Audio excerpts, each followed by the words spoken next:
नमस्कार, मैं अजय सिंह खर्ब। स्वागत है आपका टेक्स्ट बुक सुपर कोचिंग पर। साथियों, उम्मीद करता हूं कि आप सबकी केवीएस की तैयारी बहुत शानदार चल रही होगी। जो हमारे साथी टीजीटी की परीक्षाएं देकर के आ रहे हैं, उन सब का बहुत बहुत धन्यवाद कि वो अपनी परीक्षा देने के बाद में कॉल और मैसेज के माध्यम से ये बताने का काम कर रहे हैं कौन से किस प्रकार के प्रश्न पेपर में आ रहे हैं, जिससे कि आपकी मेरी हम सभी की एक तरीके से वो हेल्प कर रहे हैं। तो आगे भी हमारे जो साथी एग्जाम देने के लिए जाएंगे, आप जरूर ये बताइएगा कि वो कौन से प्रश्न हैं जो आपके एग्जाम में आ रहे हैं। हम यहाँ पर इस वीडियो के माध्यम से ये जानने का प्रयास करेंगे कि अभी तक आप लोगों की जो ये परीक्षाएं हुई हैं, उनमें पेडागोजी के जो एजुकेशन एंड लीडरशिप के आपके पेपर में प्रश्न आ रहे हैं, वो किस प्रकार के और कौन से टॉपिक हैं जहां से पूछे गए हैं। आइए तो जानते हैं। ज्यादातर साथियों का यही कहना है कि सर, जो प्रश्न हमारे पेपर में आए हैं वो सिलेबस से ही आए हैं। सबसे पहली बात जो हमें लगभग ये कहिए कि सभी स्टूडेंट्स ने बताने का काम किया है, वो ये कि सर, हमारा जो पेपर है वो सिलेबस से ही आ रहा है, आउट ऑफ सिलेबस हमारा पेपर नहीं आ रहा।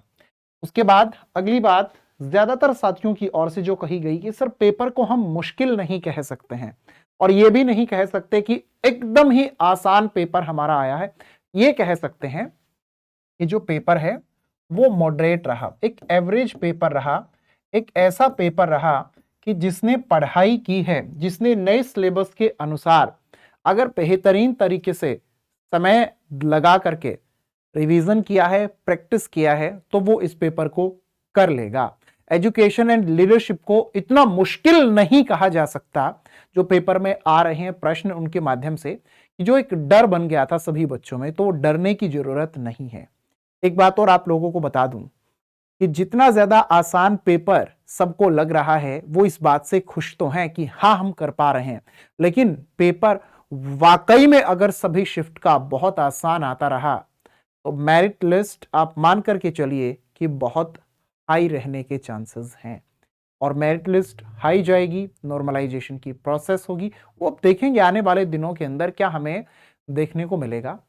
आप सभी साथियों की ओर से बहुत सारे आज प्रश्न जो हैं वो पेपर में देखे गए और फिर उनके आधार पर आप लोगों ने मोबाइल पे मैसेज किया, कॉल किया मुझे और बताया कि कौन से प्रश्न आए थे। तो आप लोगों को मैं एक बार यहां पर बता देता हूं कौन से प्रश्न आपके पेपर में आए थे जो आज साथियों के द्वारा बताया गया। हमें बताया गया कि सर, हमारे पेपर में जो प्रश्न है वो डेवलपमेंट टॉपिक से आए थे। डेवलपमेंट तो काफी इंपॉर्टेंट है। सोशलाइजेशन के बारे में बताया है। हाँ, ये जरूर कहना है ज्यादातर बच्चों का, सर डेवलपमेंट टॉपिक में एडोलसेंस से प्रश्न आ रहे हैं, प्रिंसिपल्स ऑफ डेवलपमेंट से प्रश्न आ रहे हैं। इसके बाद में बताया गया कंस्ट्रक्टिविज्म से भी प्रश्न आया है।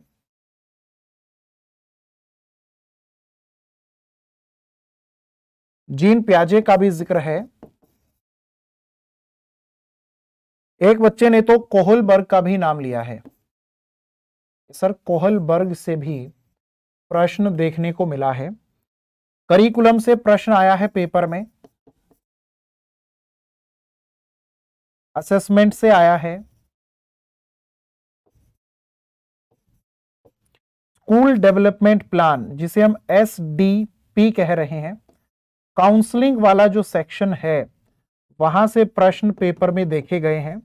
इसके साथ साथ हम लोग अभी बात करें इन सभी टॉपिक्स के अलावे, साथियों ये आप लोगों की ओर से ही मैसेज भेजा गया था किसी साथी ने जो आज एग्जाम देकर के आया है कि सर, इन सभी टॉपिक से प्रश्न हमारे पेपर में आए हैं। तो एक बार आप लोग भी देख लीजिए कि आने वाली परीक्षाओं में इन सभी टॉपिक से आप लोगों को भी प्रश्न देखने को मिल सकते हैं। और ये नहीं है कि जिन टॉपिक से प्रश्न इन सब से पूछे गए हैं एग्जैक्ट उन्हीं से आपके पेपर में आए ही आए। हो सकता है आपके पेपर में जीन पियाजे से वो प्रश्न ना दे करके, क्या पता थॉर्नडाइक से आप लोगों को प्रश्न दे दे, क्या पता थॉर्नडाइक से ना दे करके आप लोगों को किसी और स्टोरी से रिलेटेड प्रश्न वो दे दे।